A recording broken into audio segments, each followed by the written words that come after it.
Hello everyone, welcome to our YouTube channel RPSC bio academy.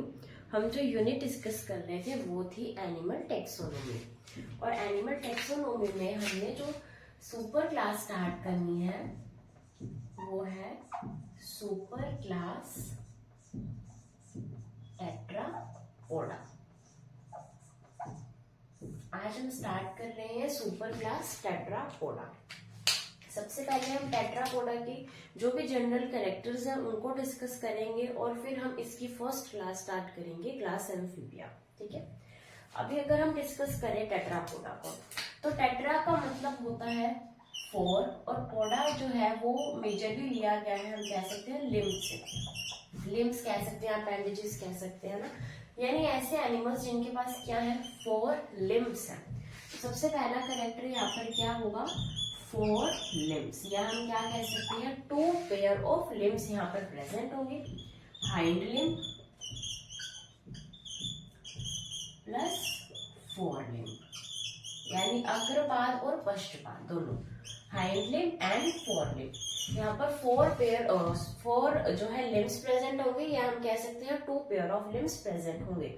और यहाँ पर हम जो लिम्स देखेंगे वो देखेंगे हम पेंटाडेक्टाइल सिचुएशन के अंदर, यानी मेजरली लिम्स कैसे होंगे पेंटाडेक्टाइल, यानी 5 इनके अंदर डिजिट्स होंगी। जैसे हमारे फिंगर्स है ये पेंटाडेक्टाइल है, 1 2 3 4 5 है ना। तो इनका जो मेजरली एनिमल्स इनके अंदर आएंगे उनके पास जो डिजिट्स होंगे वो कितने होंगे 5 डिजिट्स होंगे। ठीक है, तो सबसे पहला कैरेक्टर ये है कि 4 लिम्स इनके अंदर प्रेजेंट होंगे। ये या तो वाटर में रहेंगे या फिर ये लैंड पर रहेंगे, यानी कुछ एनिमल्स ऐसे होंगे जो लैंड पर रहेंगे, कुछ ऐसे होंगे जो वाटर में रहेंगे, कुछ ऐसे होंगे जो दोनों जगह पर ही रहेंगे। ठीक है, तो उसके अलावा यहाँ पर आएगा कि अगर कोई अब यहाँ पर जो रेस्पिरेशन है वो गिल से भी होता है और रेस्पिरेशन लंग से भी होता है। अगर हम मेजरली बात करें तो यहाँ पर लंग्स का डेवलपमेंट हमें देखने को मिलेगा कि यहाँ से लंग्स की जो शुरुआत हो जाएगी। गिल्स के अंदर कहाँ होगा, गिल्स के अंदर वो होगा कि जब कोई एम्ब्रियोनिक स्टेज में है, या हम कह सकते हैं कि लार्वा है, तो उस लार्वा में गिल्स में होगा। लेकिन एडल्ट में हमेशा ही रेस्पिरेशन कहाँ से होगा, लंग्स से होगा। यानी एडल्ट के अंदर रेस्पिरेशन के लिए यहाँ पर लंग्स पाए जाएंगे, लार्वा के लिए या फिर किसी एम्ब्रियोनिक स्टेज के लिए यहाँ पर गिल्स प्रेजेंट हो सकते हैं। उसके बाद हम बात करें कि यहाँ पर मीजोनेफ्रिक या फिर मेटानेफ्रिक किडनी हमें देखने को मिलेगी। मीजो या फिर मेटानेफ्रिक किडनी हमें देखने को यहाँ पर मिलेगी। ठीक है, या तो मेजोनेफ्रिक हो सकती है, या फिर जैसे ही हम आगे बढ़ेंगे, जैसे जैसे डेवलपमेंट होगी तो वहां पर हमें मेटानेफ्रिक भी देखने को मिलेगी। उसके अलावा हम कह सकते हैं कि इनके एक्सोस्केलेटन पर या तो स्केल्स प्रेजेंट होंगे, या हम कह सकते हैं फेदर्स यानी कि पंख प्रेजेंट होंगे, या फिर हेयर्स प्रेजेंट होंगे। ये इनका एक्सोस्केलेटन बनाएगा, या तो स्केल्स प्रेजेंट होंगे, या फेदर्स प्रेजेंट होंगे, या फिर हेयर्स प्रेजेंट होंगे। और इनका जो एंडोस्केलेटन है वो किसका बना होगा, बोन्स का। बोन्स यहाँ पर मैंडेटरी है कि इनका जो एंडोस्केलेटन है वो बोन्स का ही बना होगा। ठीक है, उसके बाद अगर हम देखें कि यहाँ पर हमें इंटरनल ईयर जो है वो देखने को मिलेगा। इंटरनल ईयर हम अभी तक नहीं देखा था हमने, अभी यहाँ पर हमें इंटरनल ईयर देखने को मिलेगा। और कहीं कहीं पर हमें क्या देखने को मिलेगा, एक्सटर्नल ईयर, जैसे कि मैमेलिया, यहाँ पर हमें एक्सटर्नल ईयर भी देखने को मिल जाएगा। तो ये थे सारे जनरल कैरेक्टर्स। क्या इनके ऊपर 2 पेयर ऑफ लिम्स, या हम कह सकते हैं 4 लिम्स प्रेजेंट होंगे, जो कि पेंटाडेक्टाइल जो है सिचुएशन के अंदर होंगे। फिर हम कह सकते हैं यहाँ पर वाटर भी है, ये वाटर में भी रह सकते हैं, लैंड में भी रह सकते हैं। अगर हम बात करें रेस्पिरेशन की तो गिल्स भी है और लंग्स भी है, लेकिन एडल्ट्स में लंग्स के अंदर होगा और एम्ब्रियो या फिर लार्वा में गिल्स के थ्रू रेस्पिरेशन होगा। मेसोनेफ्रिक या फिर मेटानेफ्रिक किडनी जो है यहाँ पर देखने को मिलेगी। एक्सोस्केलेटन के रूप में हमें स्केल्स देखने को मिल सकते हैं, फेदर्स देखने को मिल सकते हैं, या फिर हेयर्स देखने को मिल सकते हैं। बोन्स यहाँ पर प्रेजेंट होंगे। इंटरनल ईयर यहाँ हमें देखने को मिल जाएगा, और एक्सटर्नल ईयर कहीं कहीं पर प्रेजेंट होगा, जैसे कि मैमल्स। उसके बाद अगर हम बात करें यहाँ पर सर्कुलेशन की, तो 3 to 4 चैम्बर्ड हार्ट हमें यहाँ पर देखने को मिलेगा। अभी तक हमने टू चैम्बर्ड हार्ट देखा था, जिसे हमने नाम दिया था विनस हार्ट। तो अभी तक हम टू चैम्बर्ड हार्ट देख रहे थे, लेकिन अब से हम 3 to 4 चैम्बर्ड हार्ट देखेंगे, और यहाँ पर सिंगल सर्कुलेशन ना होकर पार्शियली या फिर फुली हमें डबल सर्कुलेशन देखने को मिलेगा, यानी ब्लड 2 बार जो है हार्ट से गुजरेगा। तो यहाँ पर हमें या तो पार्शियली या फिर फुली डबल सर्कुलेशन देखने को मिलेगा। तो ये थे कैरेक्टर्स किसके, सुपर क्लास टेट्रापोडा के, ठीक है।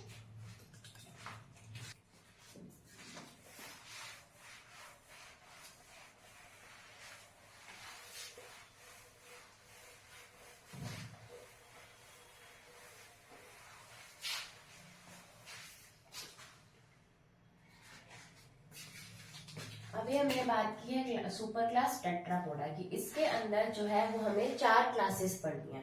उसके अंदर अब हम पढ़ रहे हैं, हमारी स्टार्ट कर रहे हैं फर्स्ट क्लास। क्लास का नाम है एम्फीबिया। एम्फीबिया क्लास को हम स्टार्ट कर रहे हैं। तो अभी हम देखते हैं एम्फीबिया क्लास के जनरल कैरेक्टर्स, ठीक है। अगर हम बात करें एम्फीबिया क्लास के जनरल कैरेक्टर्स, तो ये एनिमल्स जो है ये वाटर पर भी रह सकते हैं और ये लैंड पर भी रहते हैं, यानी इनका लाइफ साइकिल जो है वो इन दोनों जगह पर ही कंप्लीट होगा। कुछ टाइम के लिए ये लैंड पर रहेंगे, कुछ टाइम के लिए ये वाटर में रहेंगे, यानी इनके लिए दोनों ही एरिया जरूरी है। किसके लिए, क्लास एम्फीबिया के लिए। ऐसा कैसे, क्योंकि ये अपना जो जीवन है वो लैंड पर व्यतीत कर सकते हैं, लेकिन इनको वाटर की रिक्वायरमेंट है। क्यों रिक्वायरमेंट है, क्योंकि इनका जो फर्टिलाइजेशन है वो वाटर में ही होता है। यानी यहाँ पर जो फर्टिलाइजेशन होगा, जो स्पर्म एंड ओवम है, जो मेल एंड फीमेल गैमीट है, उनको फ्यूज होने के लिए क्या चाहिए, वाटर की रिक्वायरमेंट होगी।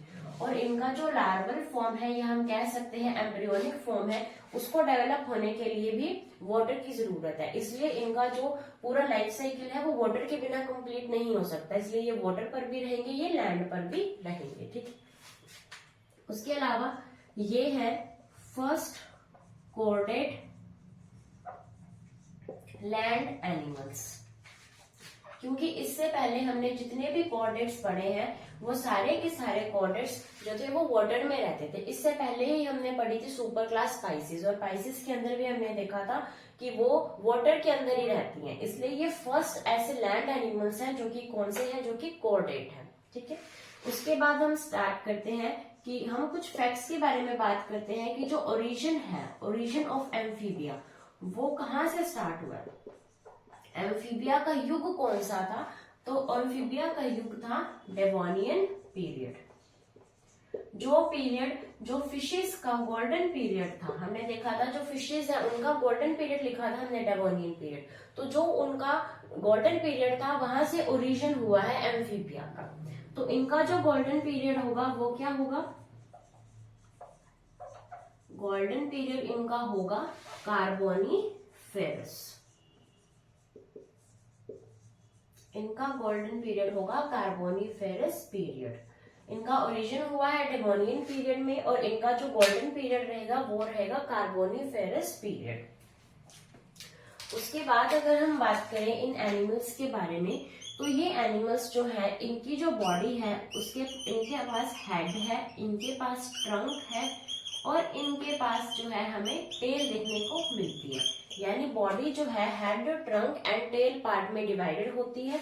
और यहाँ पर जो है नेक यहाँ पर एब्सेंट है, नेक हमें यहाँ पर देखने को नहीं मिलती, ठीक है। और कहीं कहीं पर जो है वो टेल भी एब्सेंट होती है, टेल भी एब्सेंट होती है। कहाँ कहाँ पर, जो जिसके अंदर हम एग्जांपल दे सकते हैं ऑर्डर एन्यूरा में।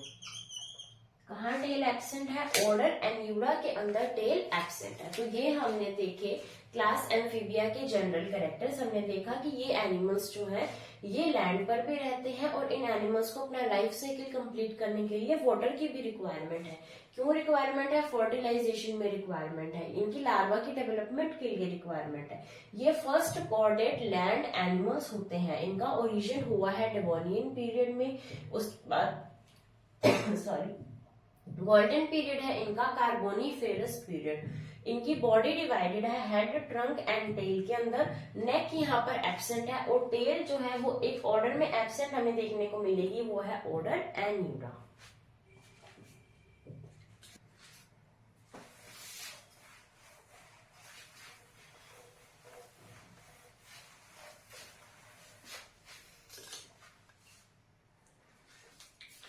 अभी हम बात करते हैं इनके लिम्स के बारे में। यहाँ पर हमें देखने को मिलेंगे 2 पेयर्स ऑफ लिम्स, जो कि सुपर क्लास टेट्रापोडा का एक जनरल कैरेक्टर है।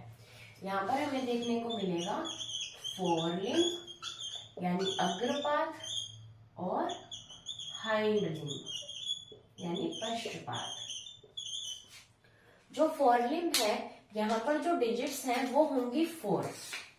यहाँ पर डिजिट्स होंगी 4 यानी 4 यहाँ पर फिंगर्स हमें दिखने को मिलेगी। और जो हाइंड लिम्ब है ये होगी 5 डिजिट्स की। यानी इनकी अगर हम बात करें पीछे वाले पैरों की तो वहां पर हमें 5 उंगलियां देखने को मिलेंगी। अगर हम आगे वाले पैरों की बात करें तो 4 उंगलियां देखने को मिलेंगी। उसके बाद हम देखते हैं कि यहाँ पर जो नेल्स हैं या फिर क्लॉज हैं, नेल्स या फिर क्लॉज यहाँ पर होंगे एब्सेंट। ना ही कोई नेल्स प्रेजेंट होंगे, ना ही कोई क्लॉज प्रेजेंट होंगे। ये कैसे होंगे? नहीं होंगे, एब्सेंट होंगे।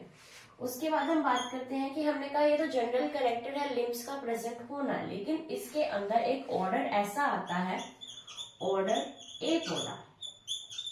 एक ऐसा ऑर्डर है जिसके अंदर लिम्स एब्सेंट है। इसका नाम ही बता रहा है, पोडा का मतलब था लिम्स या फिर पैर, और ए का मतलब है एब्सेंट, यानी एपोडा ऑर्डर के अंदर लिम्स हमें देखने को नहीं मिलेंगे। लिम्स कैसे होंगे? लिम्स होंगे एब्सेंट। ठीक है। उसके बाद हम डिस्कस करते हैं इसकी स्किन के बारे में। इसकी जो स्किन होगी वो बहुत ही स्मूथ होगी। स्मूथ क्यों होगी? क्योंकि यहाँ पर स्केल्स प्रेजेंट नहीं होंगे। इसकी स्किन कैसी होगी? स्केल लेस स्किन होगी। और ये सॉफ्ट एंड स्मूथ इसलिए होगी क्योंकि यहाँ पर प्रेजेंट होंगे म्यूकस ग्लैंड्स। म्यूकस ग्लैंड्स की प्रेजेंस की वजह से इनकी स्किन स्मूथ होगी और ये स्केललेस होंगी, क्योंकि स्केल्स यहाँ पर एब्सेंट है इस वजह से।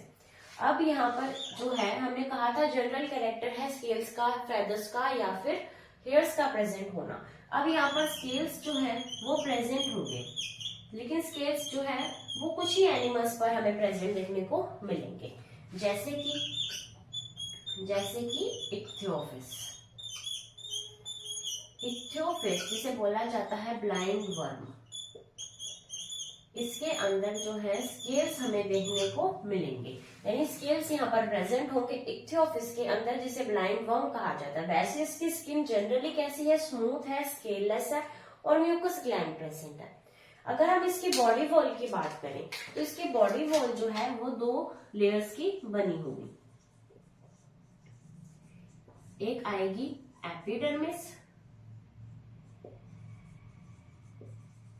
और एक होगी डर्मिस। एपिडर्मिस और डर्मिस 2 लेयर की इनकी बॉडी वॉल बनी होगी। एपिडर्मिस जो होगी वो बिल्कुल ही थिन लेयर होगी और यहाँ पर क्या प्रेजेंट होंगे? Squamous epithelium cells. Squamous epithelial cells की इनकी बनी होगी एपिडर्मिस। और जो डर्मिस है, इस डर्मिस के अंदर प्रेजेंट होंगे क्रोमैटोफोर्स प्रेजेंट होंगे। क्रोमैटोफोर्स का क्या काम है? जो क्रोमैटोफोर्स है ये कलर को प्रोवाइड करेंगे। कैसे? या तो ये क्रोमैटोफोर्स कॉन्ट्रैक्ट हो जाएंगे या फिर ये क्या करेंगे? एक्सपैंड होंगे। इनके कॉन्ट्रैक्ट होने से यानी इनके सिकुड़ने से और इनके फैलने से, एक्सपैंड होने से यहाँ पर कलर चेंज होगा और इस प्रोसेस को बोला जाता है मेटाक्रोसिस। तो मेटाक्रोसिस क्या है? क्रोमैटोफोर्स का कॉन्ट्रैक्ट या फिर एक्सपैंड होना टू चेंज द कलर, और इस प्रोसेस को कहा जाता है मेटाक्रोसिस। तो ये हमने देखे इसके जनरल कैरेक्टर्स। यहाँ पर 2 पेयर ऑफ लिम्स प्रेजेंट है, 4 limb and hind limb. 4 limb पर 4 डिजिट्स प्रेजेंट है, हाइंड लिम्ब पर 5 डिजिट्स प्रेजेंट है। नेल्स एंड क्लोज यहाँ पर होंगे एब्सेंट और लिम्स जो है वो बिल्कुल एब्सेंट होंगे ऑर्डर एपोडा के अंदर। फिर हमने देखी स्किन। स्किन इनकी होगी स्मूथ, स्केललेस और यहाँ पर म्यूकस ग्लैंड्स हमें देखने को मिलेंगे। कुछ में स्केल्स प्रेजेंट हो सकते हैं, जैसे कि इक्थियोफिस है। इनकी बॉडी वॉल देखिए, इनकी body wall epidermis and dermis की बनी होती है। जो एपिडर्मिस होती है वो होती है थिन, यहाँ पर स्क्वेमस एपिथेलियल प्रेजेंट होते हैं और डर्मिस बनी होती है क्रोमैटोफोर्स की। अब डर्मिस किसकी बनी होती है? वैसे बनी होती है ये कनेक्टिव टिश्यू की। वैसे ये कनेक्टिव टिश्यू, जैसे वो स्क्वेमस एपिथेलियल की बनी है, ये कनेक्टिव टिश्यू की बनी है। यहाँ पर क्रोमैटोफोर्स प्रेजेंट है जो कि या तो कॉन्ट्रैक्ट होंगे या फिर एक्सपैंड होंगे और इस प्रोसेस को बोला जाता है मेटाक्रोसिस।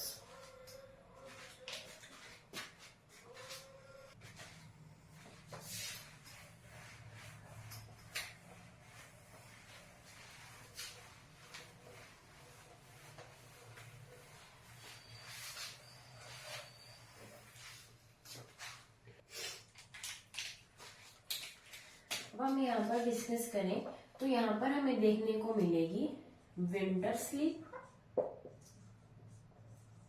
And summer sleep. Winter sleep and summer sleep जो है वो एम्फीबियंस के अंदर देखी जा सकती है। इसका क्या मतलब है, विंटर स्लीप या फिर समर स्लीप। इसको हमने जिस नाम से पढ़ा होगा वो पढ़ा होगा हाइबरनेशन एंड एस्टाइवेशन।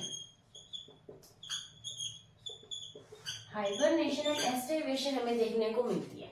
हाइबरनेशन का मतलब होता है कि ये एनिमल्स जो होते हैं ये विंटर के अंदर अपनी मेटाबॉलिक एक्टिविटीज को बिल्कुल ही रिड्यूस कर देते हैं, यानी ये अपनी जितनी भी इन्होंने कोई काम करना है ये बिल्कुल ही बंद कर देंगे। ये अपनी एक स्पेशल जगह पर जाकर बैठ जाएंगे और अपनी सारी एक्टिविटीज को त्याग कर देंगे, और यहाँ इस चीज को बोला जाता है हाइबरनेशन। अगर ये क्या करे, पूरी विंटर के अंदर करे, यानी जब दिसंबर जनवरी की सर्दियों के अंदर अगर ये करे तो इसे बोला जाता है हाइबरनेशन। और जब पूरी गर्मियां होती है, जून जुलाई का महीना होता है, तब भी अगर ये अपनी क्या करती है, मेटाबॉलिक एक्टिविटीज को त्याग देते हैं, तो इसे बोला जाता है एस्टाइवेशन। ठीक है, तो इनके अंदर हाइबरनेशन एंड एस्टाइवेशन दोनों चीजें देखने को मिलती हैं। उसके बाद हम बात करें कि इनका जो एंडोस्केलेटन था, हमने वो डिस्कस किया ही था कि एंडोस्केलेटन इनका बना होता है बोन्स का। यहाँ पर एंडोस्केलेटन बोन्स का बना होगा, और यहाँ पर जो है ब्रेन जो इनका है वो कवर्ड होगा विद क्रेनियम।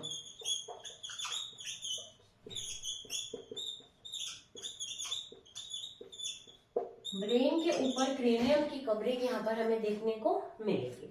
उसके बाद हम डिस्कस करें कि ये कैसे एनिमल्स हैं। ये होंगे डाइकोंडाइलिक। डाइकोंडाइलिक का मतलब है 2 कॉन्डाइल्स यहाँ पर प्रेजेंट है। और कौन सी कॉन्डाइल्स प्रेजेंट है, ऑसिपिटल कॉन्डाइल्स। अब ये ऑसिपिटल कॉन्डाइल्स क्या होती है, ऑसिपिटल कॉन्डाइल्स का मतलब है कि जो इनका स्कल है उसको अगर हमने कनेक्ट करना है वर्टिब्रल कॉलम के साथ, स्कल को वर्टिब्रल कॉलम के साथ कनेक्ट करने के लिए इसके बीच में जो बोन्स पाई जाती हैं उसे बोला जाता है कॉन्डाइल्स। तो ये कैसे है, डाइकोंडाइल्स, यानी इनकी जो स्कल है, ये स्कल है, उसको पीछे वर्टिब्रल कॉलम से जोड़ने के लिए फर्स्ट वर्टिब्रल जो इसका वर्टिब्रे होगा उस वर्टिब्रे को क्रेनियम के साथ जोड़ना है। जैसे अगर ये एक क्रेनियम हमारी स्ट्रक्चर है और ये वर्टिब्रल कॉलम है, तो इस वर्टिब्रल कॉलम को इस क्रेनियम से जोड़ने के लिए यहाँ पर जो बोन्स पाई जाएंगी उसे बोला जाएगा कॉन्डाइल। हमारे अंदर भी 2 कॉन्डाइल्स पाई जाती है, हम भी कैसे हैं, डाइकोंडाइलिक। और एम्फीबियंस भी कैसे हैं, एम्फीबियंस भी डाइकोंडाइलिक है। हमने बात की थी पाइसिस की। पाइसिस जो होती है, पाइसिस मोनोकोंडाइलिक थी, हम वहां पर लिखना भूल गए थे, लेकिन जो पाइसिस है वो मोनोकोंडाइलिक होती है, यानी उनके वर्टिब्रल कॉलम और उनके जो स्कल है उसके अंदर सिर्फ एक ही, इस तरीके से एक ही कॉन्डाइल प्रेजेंट होता है। लेकिन यहाँ पर कितने प्रेजेंट है, 2 कॉन्डाइल्स यहाँ पर प्रेजेंट है। ठीक है,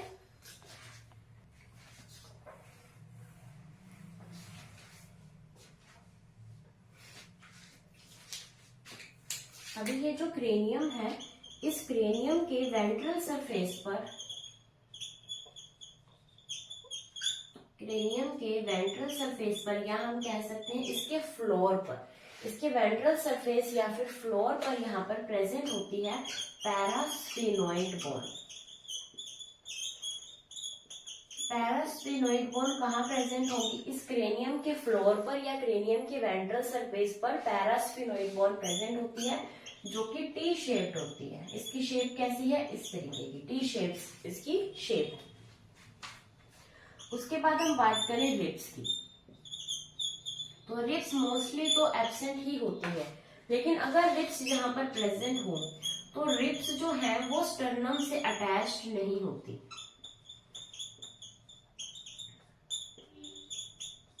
रिब्स अगर प्रेजेंट होंगी तो वो स्टर्नम से अटैच नहीं होंगी, लेकिन मोस्टली रिब्स जो है वो अटैच्ड होती है। स्टर्नम आपको पता होगा कि हमारे इस तरीके से जो बिल्कुल बीच में से जाती है बोन, उसे स्टर्नम कहा जाता है, और पीछे होती है हमारी वर्टिब्रल कॉलम। तो ये वर्टिब्रल कॉलम जो है वो हमारी डोर्सल साइड पर प्रेजेंट है और स्टर्नम हमारी वेंट्रल साइड पर प्रेजेंट है। और इन दोनों को जोड़ने के लिए क्या होती है, इन दोनों को जोड़ने के लिए इस तरीके की रिब्स प्रेजेंट होती है, जो पीछे की वर्टिब्रल कॉलम और आगे की स्टर्नम के साथ जुड़ी होती है।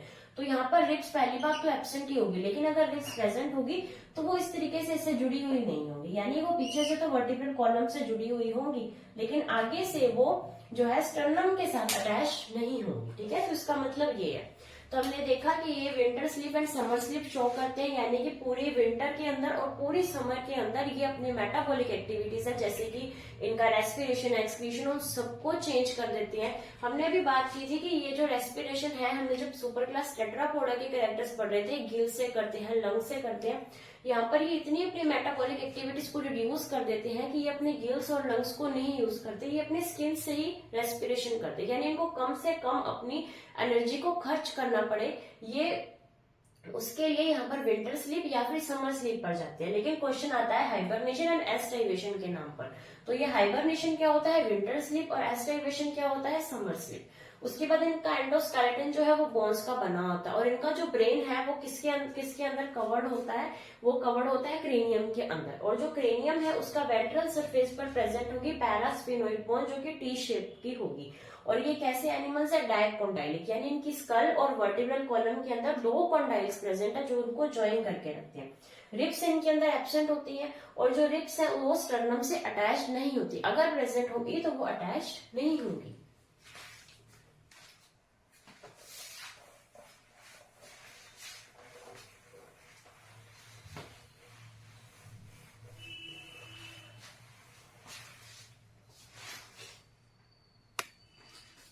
अभी हम डिस्कस करते हैं इनकी फिजियोलॉजी। सबसे पहले फिजियोलॉजी स्टार्ट करते हैं हम डाइजेशन से। हम बात करें डाइजेशन की, तो यहाँ पर हम देखेंगे इनकी एलिमेंट्री कैनाल। इनकी एलिमेंट्री कैनाल होती है कंप्लीट, जो कि हम पढ़ते आ रहे हैं काफी टाइम से, हमें एलिमेंट्री कैनाल कंप्लीट ही मिलती है। कंप्लीट एलिमेंट्री कैनाल कहाँ से स्टार्ट होगी, माउथ से, और एंड कहाँ पर होगा, एंड होगा क्लोएका पे। क्लोएका पे एंड होगा। यहाँ पर हमने एनस वर्ड यूज ना करके क्या वर्ड यूज किया है, क्लोएका। क्लोएका का मतलब है कि यहाँ पर अगर हम बात करें एलिमेंट्री कैनाल की, मतलब कि जहाँ पर एंड हो रही है, जिसे हम एनस बोलते हैं, चाहे तो हम उसकी बात कर ले, चाहे हम बात कर ले एक्सक्रीटरी पोर की, यानी जहां से ये अपने नाइट्रोजनस वेस्ट बॉडी से बाहर निकालते हैं, चाहे हम बात कर ले एक्सक्रीटरी पोर की, चाहे हम बात कर ले इनके जेनिटल्स की।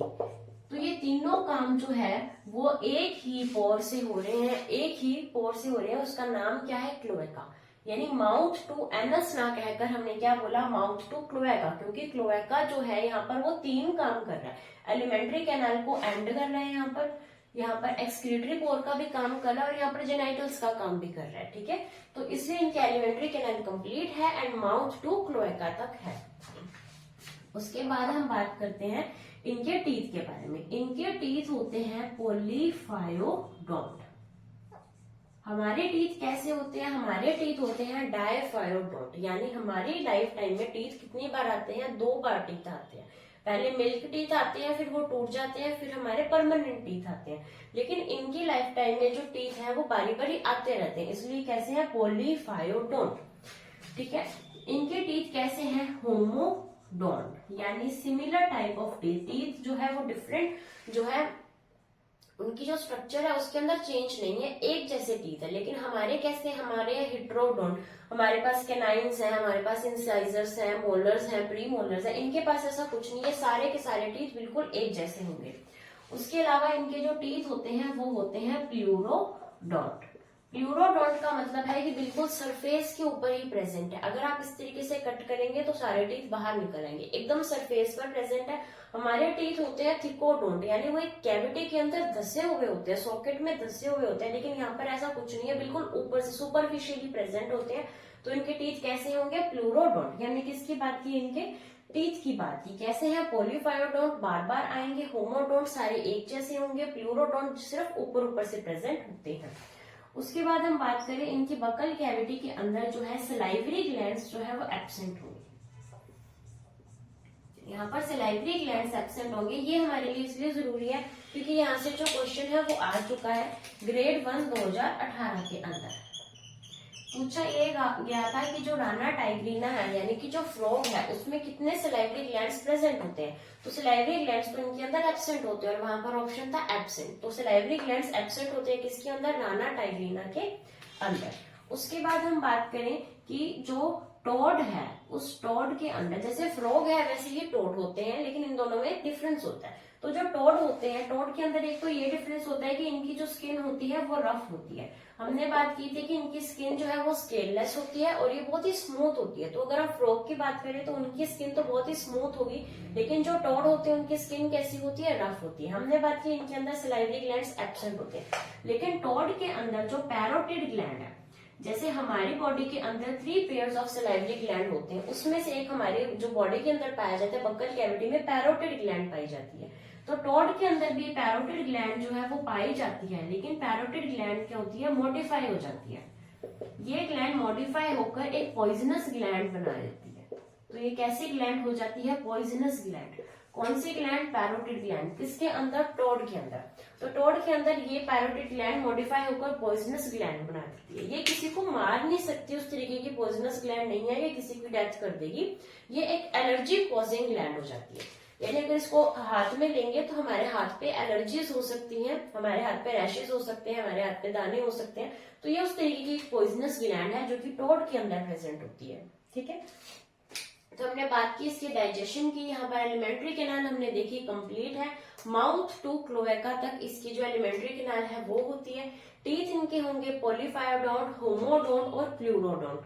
हमने बात की इनके सलाइवरी ग्लैंड्स की, तो सलाइवरी ग्लैंड्स यहाँ पर एब्सेंट है और ये क्वेश्चन भी आ चुका है। टोड जो होती है उसकी स्किन रफ होती है और इसके अंदर जो पैरोटिड ग्लैंड है वो मॉडिफाई होकर क्या बना देती है, पॉइजनस ग्लैंड बना देती है।